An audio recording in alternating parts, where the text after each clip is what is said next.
All right, good evening, everyone. This is Megan Penley Pickett from the Heartland Institute. So excited to be with you tonight. We are here to talk about just some junior specific things that are going on. Some of these things we've covered in other webinars. Some of these things are going to be applicable to some of our younger students, even some of our older students, but really as we're getting ready for our sophomores, or I'm sorry, for our juniors to transition into their senior year, there's a lot that's going on in K-12 education into the college admissions process that I think is really going to be impactful. And so we wanted to be aware of that. I think someone is, there we go. Thank you. Sometimes we have the sharing capability on there. So, I'm just kind of biding my time here a little bit. People usually start joining right at the top of the hour. So again, I'm so glad that everyone can be here. For those of you who are maybe joining us from an office, maybe working with other families, we are recording this and it is going to be available to our enrolled students. We want you to know that. So you'll probably get an email out from a coach if you're involved in the program. If you are looking for, to get a copy of this recording, I'm going to put my email in the chat. So you can send me an email and I can send you this recording. Just for the record, I was able to type my own name and talk at the same time, which is a huge accomplishment for me. So already a win for tonight. So without further ado, I'm going to go in, I'm going to share my screen. We're not sharing these slides out as a slide deck. We are going to be sharing the recording. That's going to be on a link that's easily shareable for you, easily viewable. You can send that to other people. But what you might want to do is have your, if you're on your phone, take a screenshot. If you are watching it on a computer or a laptop, or I guess that is a computer, an iPad or some type of tablet device, you may want to get your phone out and take a picture of some of the slides. We do have some slides that have got some really good links that are in there. It might be a little bit easier than writing them down. And if afterwards you missed something, ask me a question or ask someone at the Institute a question, figure out, what was that slide that you missed, you can send me an email. Again, here it's in the chat line. It's megan.pickett, Pickett, at hive-usa.org. I'm sure everybody's pretty familiar with Zoom at this point, but if you scroll over the bottom, if you are on a tablet or your computer of some sort, it'll have the chat line there. That's where you can see my email address. There'll also be a couple of email addresses and other ways to contact us throughout the slideshow tonight. So, but if anything comes up, we are going to have time for questions and answers at the end. It'll be easier if you save that until the end. If you ask them throughout, I won't be able to get to them. But feel free to go ahead and save those for me. And you can unmute yourself to ask that question at the end, or you can put it in the chat line, because if you have that question, I'm sure other people do as well. So I am going to get started. So you should be able to see my screen in just a moment. Make sure we pull up the right always have to wait for that to go up. All right, here we go. So again, welcome everyone. This is the Heartland Institute of Financial Education's College Coaching Program webinar on what juniors can be doing to prepare for college admissions during COVID-19. Very catchy title. I worked very hard on that, but there was really nothing catchy about what we're talking about tonight. So we wanted to make sure that it made sense for what people knew that they were going to get. So the focus of our webinar really is getting into some of the nitty-gritty details, talking about testing and some special classes, IB and AP specifically, really how to maximize that online learning. We did a webinar about that last week, I believe it was. I'm losing track of some days, but we just recently did one. So if you want more information on how to maximize online learning, things to do, how to engage, those types of things, reach out to your coach, reach out to me. We can get you a copy of that webinar. We're also going to talk about tips for what to do during this time really being the quarantine time. And I know we're moving into summer. Some Some of us are closer to the end of school than others, depending on where you are in the country. But this is also going to apply for summertime as well, kind of what to do. It sort of bleeds into that. What did you do on summer vacation?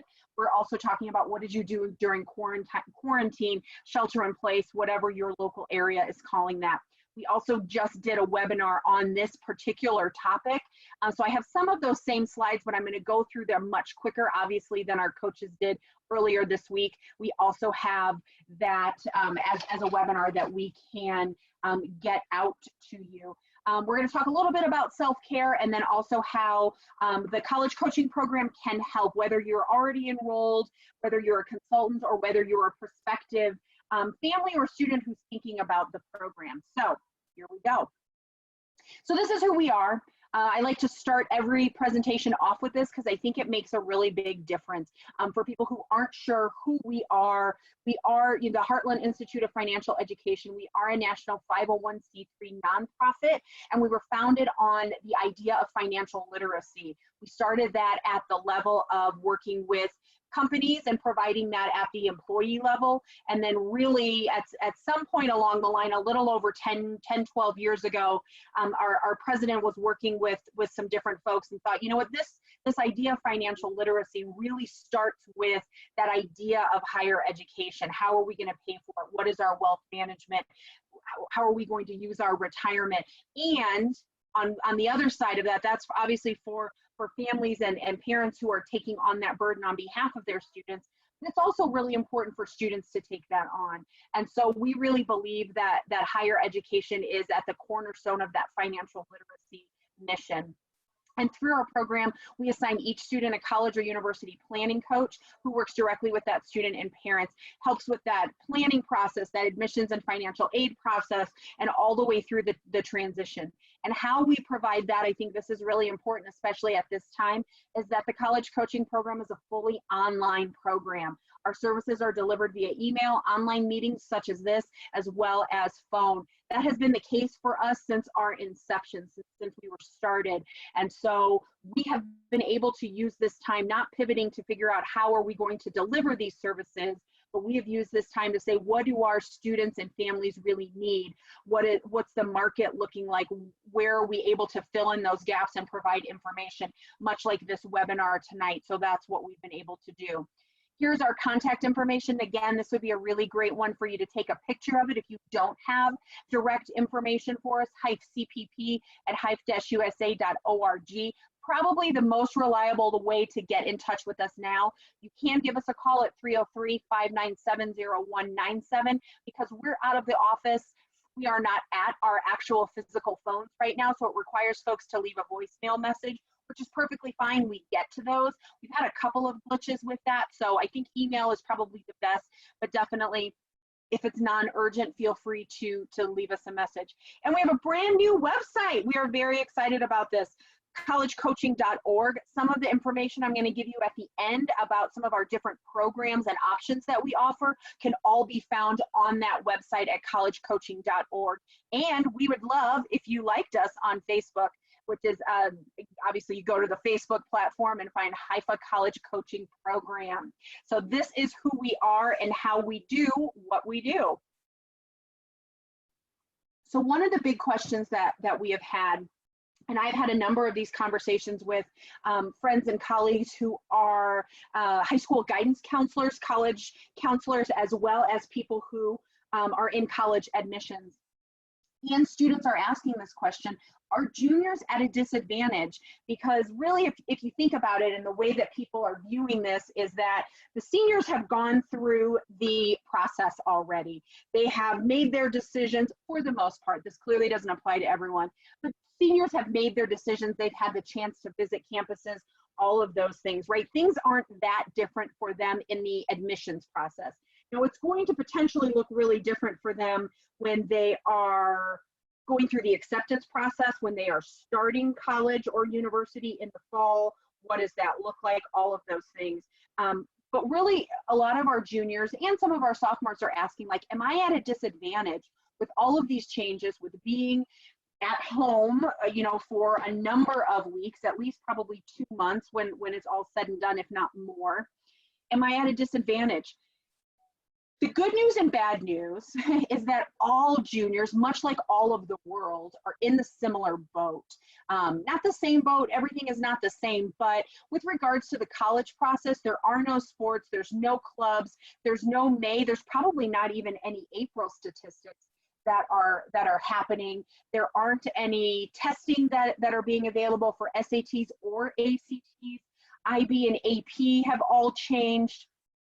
And so some of the advantages of that is because everyone is experiencing that at the same level. The institutions that are making those decisions, the College Board for SAT and ACT, the different classes, interbaccalaureate as well as advanced placement, they're all able to make strategic changes that affect their whole program and not just specific parts of the country or one or two exceptions. So that's happening everywhere. And at this point, you actually might have more access to admissions counselors because they're not traveling. So they're in their office, or wherever their office may be. They're on email, they're answering the phones, and they really want to make sure that students want to come there. This is the big time. I used to work in admissions, and this is a big time of the year where students are coming to campus, they're accepting, or if they're at your stage of it being a junior, they're coming to campus, they're really starting to make some decisions, they're starting to create and then narrow down their list, which we're going to talk about, and they know that that's not happening right now. So they want to be accessible, they want to provide those virtual experiences, they want you to reach out and ask questions that are meaningful. We're going to talk about that in a little bit. And really, colleges care about how students cope with adversity. And so right now, it gives you a chance to reflect on how you're coping, what are you doing? And if you think that you need to pivot and make changes, we're sort of in this lull right now where we went through, I can tell you what I experienced. I'm a parent in addition to this work that I do, and went through sort of this panic at the beginning. Oh my gosh, what does this mean? How long is this going to be happening? How do we get a routine? You know, for my kids and for the students that we serve, what are we going to do? All of those questions. So we're sort of in this lull that it's not an ideal time, and our brains have sort of adapted to it. So now we're starting to move from coping to thriving. So what is that going to look like for you? So we're going to talk about that here in just a little bit. So a couple of quick updates that's really just, again, if you want to capture these links, my brain stopped there for a second. If you want to capture these links, maybe get your phone out and take a picture of it. But for advanced placement AP or the International Baccalaureate, the IB programs, there really are a number of changes. And if you're involved in those changes, you've probably gotten these updates. But we want to make sure that you have them, that there's exam updates, and some of those, they're happening right now. They've just started happening in the month of May or are coming up, dependent upon that subject. Make sure you're working with your AP teachers. You're going to find out when those exam updates or when those exams are being done, how they are being done.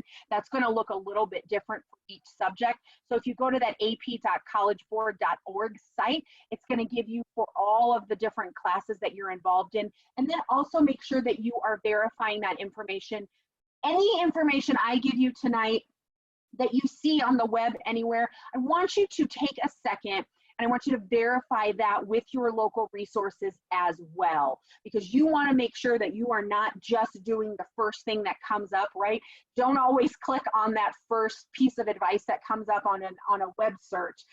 This is good advice. We want to make sure that you are verifying that with how it's going to work with your specific high school and the specific college and university that you're applying to when we get to that point. So make sure that you're working with your AP teachers. Same thing for the IB program. So you can go to ibo.org, and that scores will be based on the work that you had already completed up to that point where it was kind of that national decision on shelter in place. And so again, that's going to look a little different based on your high school, based on your region and your district when they made that decision. So make sure again that you're working closely with your IB instructor. Entrance exams, these keep changing. So what you want to do and what we keep telling our students, and I believe that the next date for SAT, and I haven't seen the next date for ACT yet, The next date for SAT is not until September, I believe, at this point.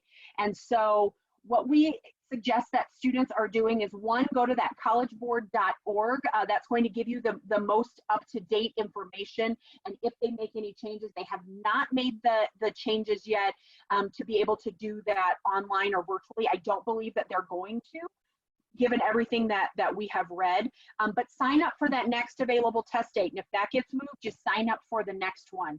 They know that. Again, this is where that comes into play, that all juniors are experiencing this. And so they know that they're going to have to figure out ways to capture all of the numbers of students that have not taken these tests yet. Use this time to study for the exam. Again, dependent upon where your comfortability level is with that, you may be able to do some of those online. Obviously, right now, probably in-person classes are not an option, so you can look into some of the different resources. Khan Academy and Kaplan offers testing prep for both SAT as well as ACT, so you can look into those. Many colleges and universities, not all, but many colleges and universities are moving to entrance exams being test optional. You're going to want to check and see if the schools that you're applying to this fall, if they're optional. If they are optional, that means that it's not required. I don't know if you needed me to say that, but sometimes it's helpful. It means it's not required. It means, especially given the situation that we're in, it may not be possible for you to take that in a timely manner, right? If you have taken the test up to this point, not the pre-exams, not the PSAT or the plan, which they did away with a couple of years ago, but some schools still use that for students to get some experience with it. So we're not talking about those tests, but if you've taken the actual entrance exams and you've done well, go ahead and submit those scores, even if it's test optional. If you have taken the test and you have not done well, don't submit them. Really, at this point, if it's test optional and you're not able to submit any test scores or not comfortable with that, they are really going to look at what your academic GPA is, what the rest of your packet looks like, what of your letters of recommendation, your resume, your essays, all of those things are really then going to determine how you are, what's your probability of being admitted. So check out those sites and then also check out the specific schools that you are interested in. Many schools, K-12 schools, even colleges, have moved to pass-fail grades. This may not apply to all of you. Colleges and universities are aware of this. Again, we benefit from the fact that this is happening worldwide. I am not a fan of that. I don't love that that's happening. And the bright side of it is, because it's happening worldwide, colleges and universities are aware of that. And so they are making changes and are able to work with the high schools that have done that. So it's in response to online instruction. It does have potential impacts on GPA, but again, they understand that. So make sure, so typically what we have been told is that more weight will be given to previously completed courses, and then anything that's completed after that you're able to then submit. Obviously, the college admissions office are aware of this, and it's important for you to continue to do your best academically. You definitely don't want to get a fail in one of these classes. That's pass-fail, and so you want to make sure that you are that you're documenting that you're figuring that out. And colleges and universities are, again, they're aware of that, and they are going to modify their admissions process. They're going to modify their admissions materials to be able to reflect that. We're going to talk in a little bit of how to get in touch with those specific admissions counselors that are assigned to your high school or your area. And this is a great question for you to ask. If pass-fail has come into play for you on your GPA, your transcripts, you can ask them specifically, how am I going to turn that information in, so you can get answers to your questions. And online learning, like I said, we just did a webinar on that last week, I believe. Again, my days are running together, but about a week ago. So I'm not going to go into too much here, but some things to really think about is, how are you engaging with your teachers, right? It's important to be present. It's important to ask questions. This is a time, it's not wasted time. It's not lost time. We want you to continue to learn as much as possible. And you really want to think about, what educational sites are you using for your research? yes, your research for your papers and those types of things, but also what are you doing to further what you're interested in? How are you kind of filling your time with that? And you will be asked this question in essays and in interviews for college and university admissions. And so it's an opportunity for you to showcase your creativity and resourcefulness. And the hint here is that the answer to this question is not Google or Bing or your typical search engine. So which YouTube channel are you following to learn a new skill? You know, those types of things. How are you bringing that into your online learning?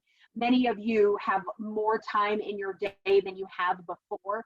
So again, you want to make sure that you are academically performing at your best and that you are using your time outside of that to better yourself and find something that you're excited about. And summer opportunities. Many of you have had internships or special camps that you were accepted to or that you were going to, maybe STEAM or STEM camps, a creative writing camp, something, institute, workshop, you know, fill in the blank there. And many of those have, if not all, have been canceled or postponed. So make sure that you're in contact with those places. And what's important and what I want you to know is that make sure that you're including them on your application material. So if you have a resume, if there's a space on the college application that you are filling out that's asking for something like, it may just blatantly say summer opportunities, it may say special honors, you know, things like that. If those were opportunities that you had been selected for, that you had to apply for and were selected for, you want to include them on your application. Because it didn't happen doesn't mean that you were going to go, right? And so you want to be able to showcase. We have one student in our program that works with one of our coaches that had gotten an internship at the CDC. Obviously, that is not happening this summer, but we still want that student to include that in what they are submitting because it's still an honor, even though they weren't actually able to do that work. So if you're not sure about how to or where to include that, talk with your Heartland coach, send us an email. We'd be happy to work with you on that. And so, you know, what can you be doing during this time? I mean, that's a lot of what the question is. So outside of your schoolwork, right? What am I supposed to be doing? Should I be playing video games? Should I be, you know, what should I be doing?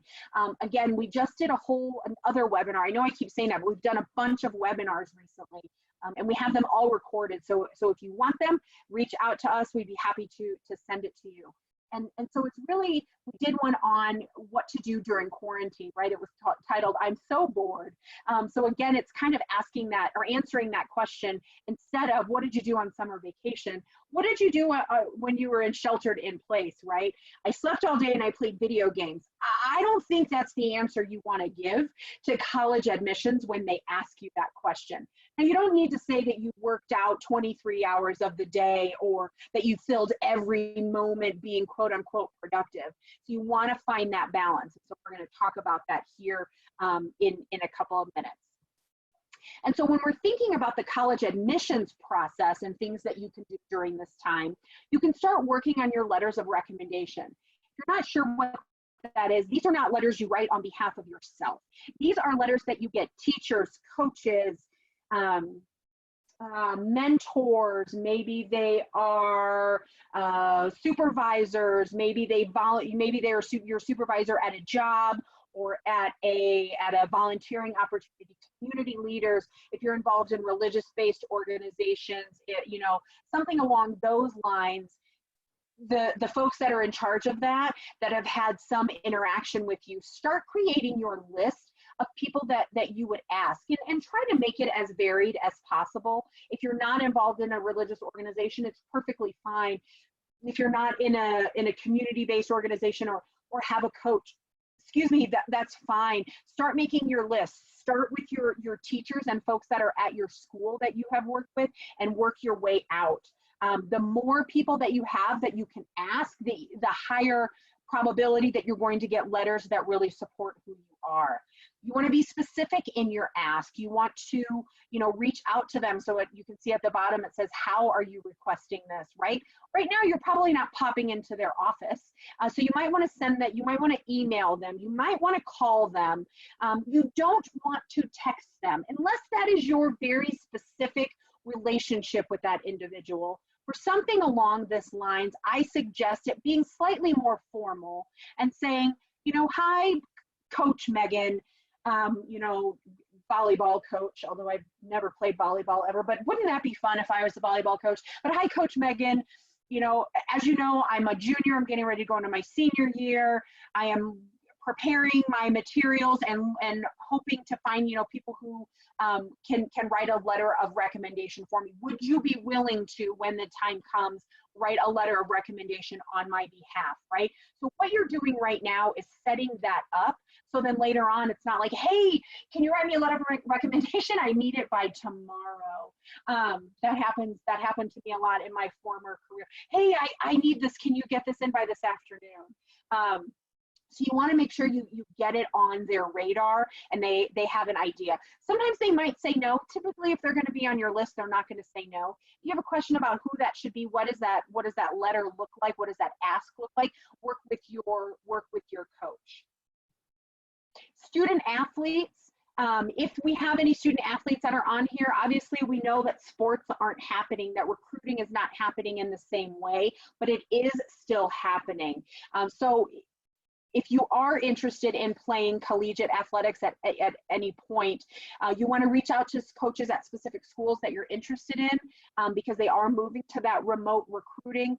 You want to work with your high school or club coach on the specifics of your sport. They're going to be very, very up to date with what is going on and be able to get that information to you. And you want to keep your personal websites up to date with videos and information about yourself. This is a really important recruiting tool, even more so now than ever before. So make sure that you are reaching out, that you're not just hoping that somebody's going to give you information. That's really the point of all of this, is that to be proactive, whether you're a student athlete or not, to be proactive, get that information, verify that information, and figure out how it works for you.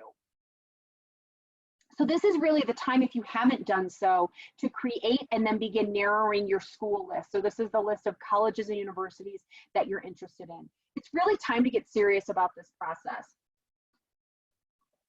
Applications are still going to be due at some point this fall. We haven't heard of any deadlines being pushed back right now, but it's only May 6th. And so that very well could happen. They're not going to move the deadlines up, but they may move them back to accommodate some different things. But you want to be ready to start getting all of your materials ready. You want to make sure that you're able to get those essays in, all of those things. So spend this time, and that's going to start in the fall, all of the material pulling together, but you really want to create that list of schools. So start deciding on the type of school that you want to attend. The three major factors that we believe go into that is major. So what are you going to major in? At the Heartland Institute, we start with the end in mind and really sort of narrow down what you want that career path to be, then find that corresponding major. So you want to make sure that the school has the major that you are interested in. You want to make sure that it's someplace that you can afford, whether it's with loans, you know, maybe working through maybe it being a stretch school financially somewhat, but let's not put all of our eggs in one basket, right, and put them all in the Ivy Leagues or all in the out-of-state or private college and university basket. We want to make sure that it's something that you and or your family can afford at some level. And then you want to look at fit. Fit is anything from size to location, distance from home, single-sex institution, religiously based institution. What are the demographics there? What are the club and activities look like? What does the sports look like? All of those things, figuring those types of things out, starting to collect that information. And this is the time, you know, really for you to look at your academics and look at the academics of that particular school and what's your ability to be accepted, right? So if you go to Prep Scholar or Scholar Prep, it's prepscholar.com. You can put in average GPA for, I'll use my alma mater. One of the schools that I attended was University of Denver, right? And so you can say, University of Denver, average GPA of incoming freshmen at the University of Denver, or average SAT or ACT score. It will give you that information. That's not meant to say, okay, if it says that you have to have a 30 on your ACT or 1500 on your SAT, which is not true for that school, but that you shouldn't apply. But it does give you a better idea of what's a reach school, what's a safety school, and what's that really good fit in the middle. Our coaches are really, really very skilled in helping students create and narrow down this list, so make sure you're working with them. This is the absolute perfect time to do online research, and we're going to get into that in just a second. But do your online research, find out what schools are about. Because your neighbor's brother went to such and such school and they liked it, that is not the only reason that something should go on your list. Because your parents graduated from Bowling Green State University, it doesn't mean that that's the only school out there, right? It is a great school, my friends on here that have gone to school there, but it's a great school, but it's not the only reason to go there is because someone else did. It may be a great school for a lot of other reasons for you. So make sure you're doing your online research and finding out that information. And then you're connecting with the schools that are on those lists. Obviously, spring break trips didn't happen to most colleges and universities. Summer, visiting is probably also not going to happen. So let's get into some different ways that you can connect and do that research. So Kevin Yan, who's on here and was on a webinar with me the other day. These are the sites that I will send you in an email, but if you want to take a picture of them, this is great as well. There's a lot of databases that are coming together around doing virtual campus tours. So this campustours.com, eCampusTours.com, and uvisit.com are a few of the ones that are doing that are kind of pulling that together and having a number of colleges and universities in one place.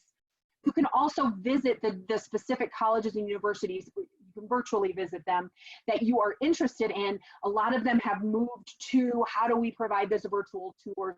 What does that mean? So you're going to want to make sure that you're connecting with that admission staff, and we're going to talk about that more in a second. You're going to want to stay up to date on changing requirements and recommendations for colleges and universities that you are applying to. What has applied to, or been applicable to this incoming, the seniors who are graduating now and that have come before them may not be as applicable to you all. There may be some different things that are in place. There may be some modifications that they are making to that. Make sure you're staying on top of that with the specific schools that you are interested in. Make sure you're keeping track of those deadlines, those SAT and ACT requirements. That goes back to that optional testing piece that I was talking about earlier. So do your research, see if you can connect with admissions counselors, see if you connect with current students, maybe even professors and folks on the academic side of the house as well. This is a slide that you're going to want to take a picture of because I'm not going to read all of them to you because they're meant for you to just think about it. And so when you are interacting with college admissions, we want you to do so in a meaningful and intentional way. And so one of the first steps on doing that in an intentional way is getting more in touch with what you're really looking for. And so these are some of what we call the essential questions that you can ask of yourself. And the answers and the process that you go through can inform what you share with and what you ask of college and universities. So some of them are, why college? How would you describe the environment or place where you feel most successful? How does the idea of college feel to you? What's a dream of yours? Those types of things. And there's lots more questions that are out there.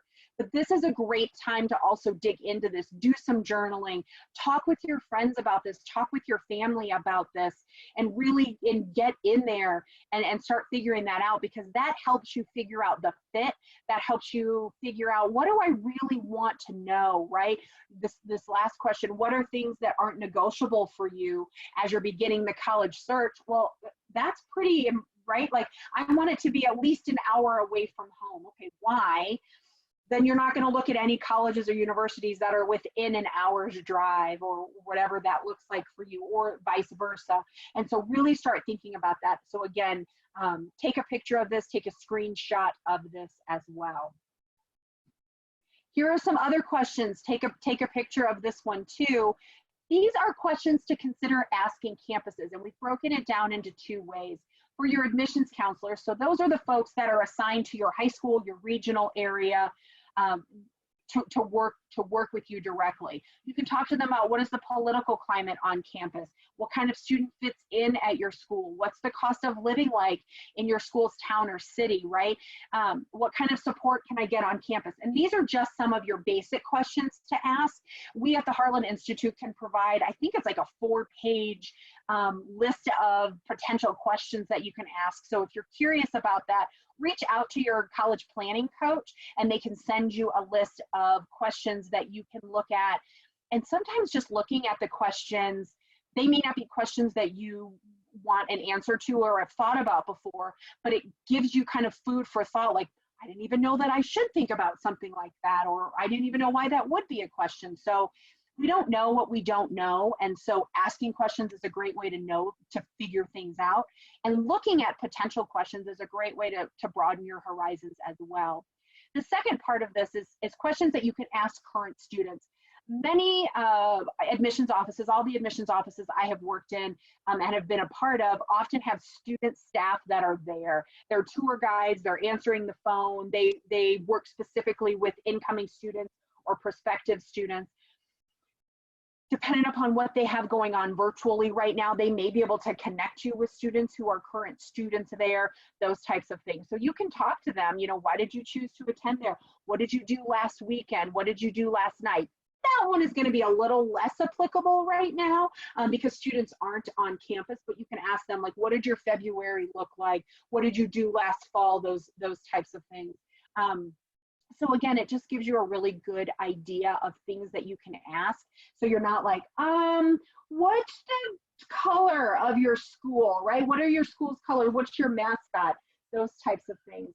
So, so these are different questions that you can ask that are going to get you some deeper answers and more involved in the campus there.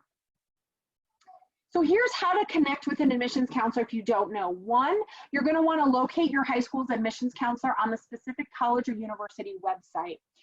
Oftentimes they'll have it broken down by region, and then dependent upon where that school is located, they may have, I worked at an admissions at a school out here. I'm located in the Denver, Colorado area, and we had admissions officers that were, for specific areas of the country. And then obviously locally, we had an admissions officer that was for all of the high schools and did a lot of outreach there as well. So you may be able to find that on the specific college or university website. And if you can't find it, then you call or you email the admissions office. That information is going to be front and center, I promise you. You ask for their full name and make sure you know how to spell it so you're not sending an email that's incorrectly spelled. Even though my name is in the signature of all my emails and it's Megan, M-E-G-A-N, it's spelled like that, has been all my life. I always get emails that are M-E-G-H-A-N or M-E-A-G-A-N. There's nothing wrong with those spellings. It's just not how I spell my name. And I will reply and use the proper spelling, and it still comes back wrong. And after a while, it gets on your nerves. You're going to want to do your very best to spell that correctly. And really, if you don't know, because there are some names out there that are androgynous. It could be for a male or a female or someone who doesn't identify with a specific gender. So if you're not really sure, you may want to ask that question as well. What's the prefix that you would want to use for that, right? Or is it suffix? But I think it's prefix, right? So Mr., Ms., Mrs., Doctor, those types of things. You're going to want to get that whole thing. And the contact information for the admission counselor that's assigned to your high school, not just a random admissions counselor. So you're contacting them specifically for the contact information. And then you're going to want to write the email and make sure you include the components of a greeting, an introduction of yourself, the purpose of writing the email, the questions you have, and then closing with your contact information. Friends, this is not a text message that you're sending to your buddy. This is not a text message that maybe you are sending to a close teacher that you have. This is the first impression that you are giving someone. And so you're going to want to say something to the effect of, "Hi, my name is Megan Penley Pickett, and I live in Littleton, Colorado. I am involved in X, Y, and Z. I'm really interested in finding out more about the University of Denver. I had hoped to travel there over spring break, but due to COVID-19, I was unable to do so. I have a couple of questions regarding the specific major on anthropology, and I have questions on what students do on the weekends, and what is the net cost for going to school there?" Thank you so much. Thank you so very much for your time. I look forward to hearing from you. I can be reached at this number and this email. Have a great day. Something along those lines. You want to spell it correctly. You want it to be professional. This is not the time for caps. This is not the time. I remember years ago when I was filling out college admission information, it said, "What high school do you go to?" And I wrote MHS. They said, "Thank you. What does the M stand for?" I was so in my bubble that it didn't even occur to me that there may be, in the 300 bajillion miles of the United States, that there might be another high school with the name M in it. And so be as specific as possible, right? That your city, your town, those types of things, and the high school that you go to. And you want to start preparing for those essays that are coming up. That is going to be inevitable, and I think it's going to be more important than ever, and they've been pretty important in the past. You're going to want to prepare for these by checking out the prompts from last year. The ones that are coming up for your application cycle are more likely than not up yet, but you want to look at what was there last year. We anticipate a number of changes to those that are going to talk about what did you do during quarantine, that are going to ask some questions about resiliency and grit and coping and all of those things. And so you may want to practice those, but definitely look at the prompts from last year. You can look at what is available from the Common App, from the specific schools that you're involved in. That may be a question that you want to ask of the admissions counselor. Is it possible to get a copy of either the current or the previous essay prompts so I can start, thinking about that? Practice ideas that you might want to write about. You can talk with your coach. You can do Google searches on what do college essays ask about. Inevitably it's going to be tell us about a leadership, tell us about yourself, a lot of those types of things. Look at the samples that are out there. Your Heartland College planning coach can definitely send you some of those that we have, and get them reviewed for feedback. You can get that through your coach. Maybe you have a trusted teacher that you're working with, a parent, a friend, someone who can give you feedback on that, of how to structure that. And one of the questions, I'm just telling you, is going to be, how are you spending quarantine? It's going to come up, maybe not as straightforward as that, although I think it will, but in some way, shape, or form. This is a little bit of like if you were stranded on a desert island. If you couldn't leave your house for 2 months, what would you do with that time? It's a little less hypothetical than some of us would like. So really start thinking about how to prepare for those. And this is a part where I'm going to go a little bit quicker because we do have, a webinar, and I want to make sure I leave time for questions. But this is some ideas for how to spend your time during quarantine. Again, we have a webinar that we just did on this this week, Monday actually. And so if you want a copy of that, you can send me an email. If you're in the program, you can send an email to your coach and they can get that to you as well. You want to volunteer. I know that sounds funny, but there are ways that you might be able to get involved in the field that you're interested in virtually. There are a lot of ways for you to reach out to local, maybe nursing homes, places where folks can't leave, can't come in, and really and truly have been quarantined. Maybe there's a way for you to adopt a grandparent, to become a pen pal, to do some video chatting or something along those lines. So look into what might be available out there. Here are some volunteering websites that are specific to what may be going on in your area, and make sure that you call and check out your local agencies. Again, not everything is going to be captured in a large national database.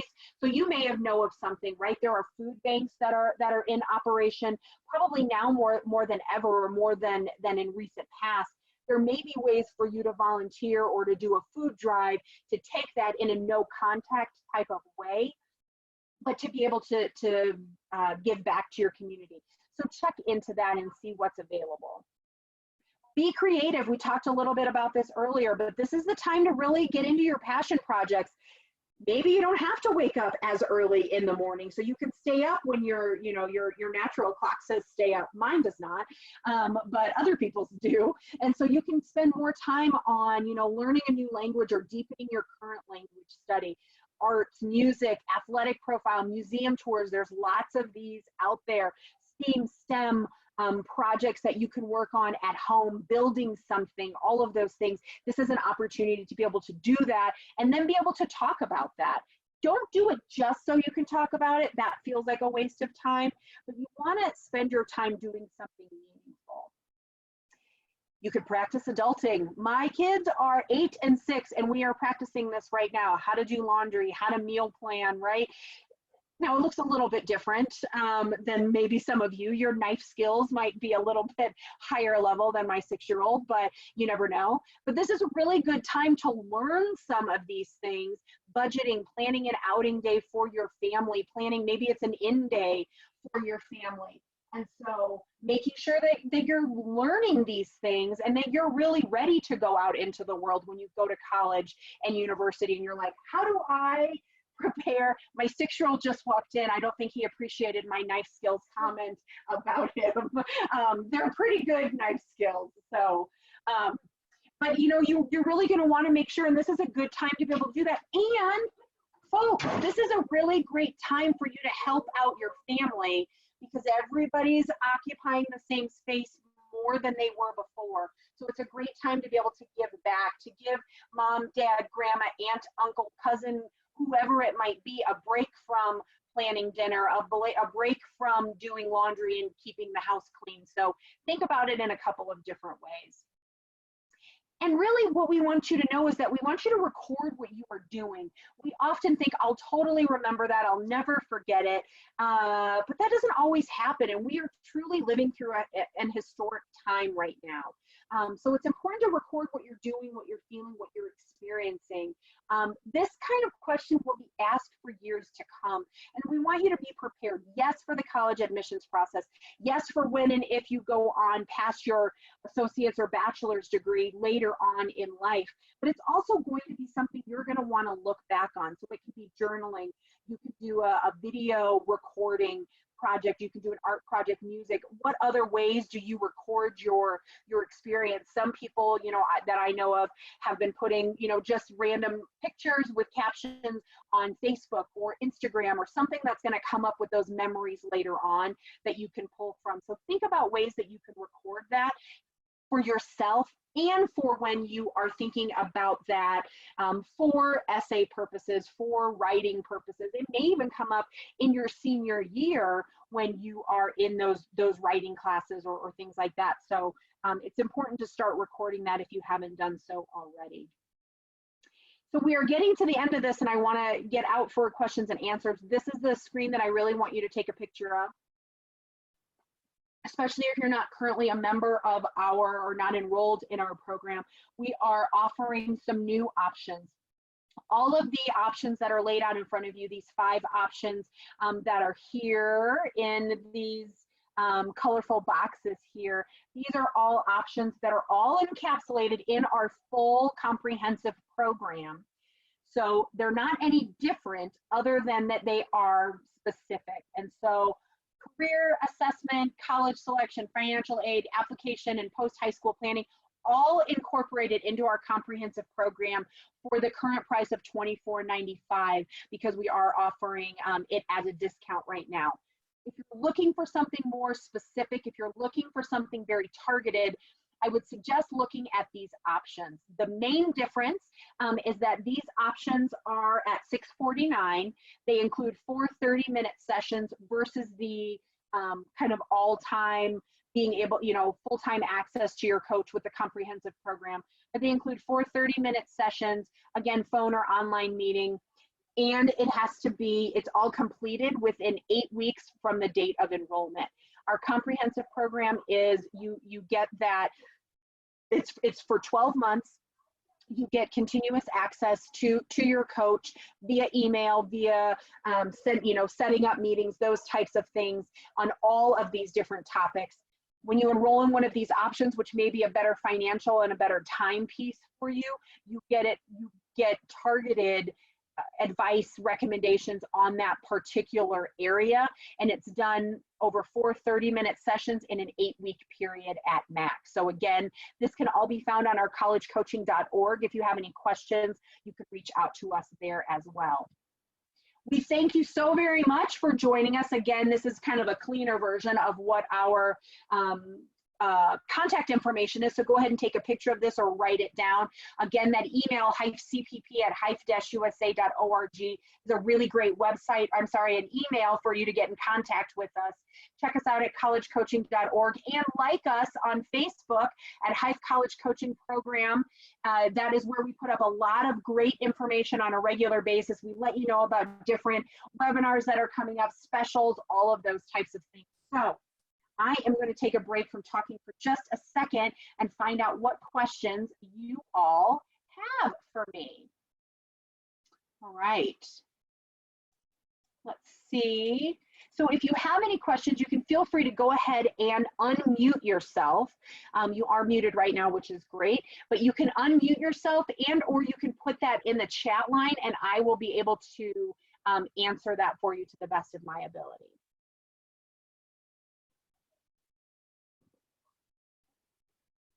Megan, you've done such a great job. We don't have any questions. You're the best presenter that we've ever seen.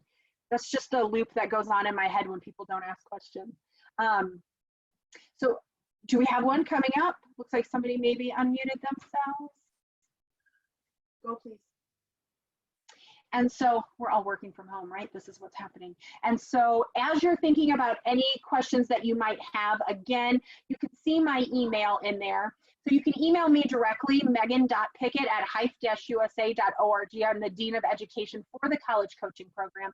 I can get you a copy of this recording, which we should have available. Today's Wednesday. We should have that available by Friday. If there's people that you want to share that with, hey, we went to this really great, webinar and we want to make sure that everybody's got that. If you are enrolled in the program, if you are a consultant who have families enrolled in the program, your coach will also have availability of this recording. If there's anything that you have specifically in there, feel free to give me, shoot me an email, and we'll be able to get you the information that you were looking for, again, if it's some of those websites that were embedded in that as well. So I love that you put that in the chat line, but if you're putting emails in the chat line, actually just send me an email with that.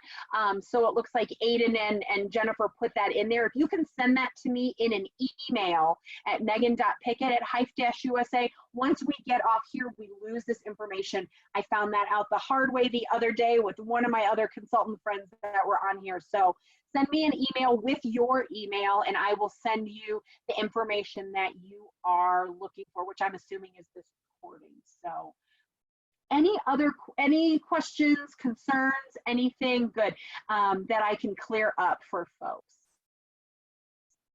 We know that this is a challenging time for lots of people for a lot of various reasons. And so we want you to know that we are here. We are doing our best to keep abreast of what is happening out there, providing that information. And so if you are enrolled in the program, if you are a consultant with the program and have questions, please, please, please reach out. We don't know you have a question if you don't ask it, and so we are doing our best to compile all this information and do it quickly. Our team of coaches is working tirelessly to pull this information together, and they just give it to me so I can present it. So they are really, doing such a great job with that. So make sure that you ask questions, make sure that you double check that and triple check and quadruple check the information that you are seeing out there, how it's how it's applying to your specific high school, how it's applying to the colleges and universities that you are interested in.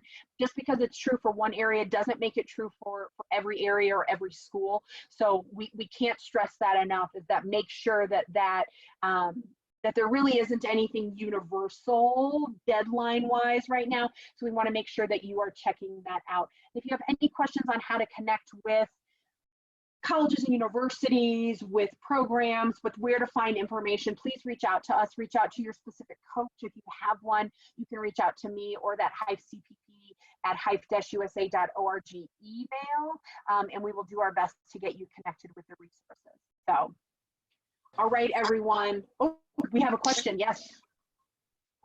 Hello. Juan Carlo? Hello. Hello.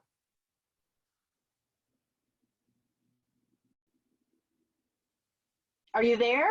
Oh, maybe that was an accident, probably on a phone. No big deal at all. So for everyone, one more time, and it's in the chat line, but my email is megan.pickett@hive-usa.org. So MEGAN, no extra letters, .PICKET@hive-usa.org. So HIFE-usa.org. So feel free to send me an email, and we'll go from there. So thank you all so very much for taking the time to join us this evening.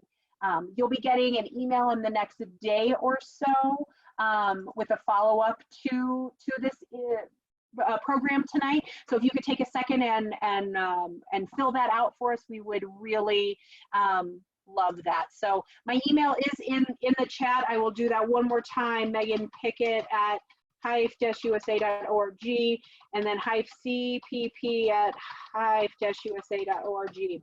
So there is that. Thank you again, everyone, so much. I wish you health and safety. I wish you all of the prosperity, all of the good things. So thank you so very much. We look forward to having you in our program and to continuing to serve you that way. Thanks so much. Have a great night.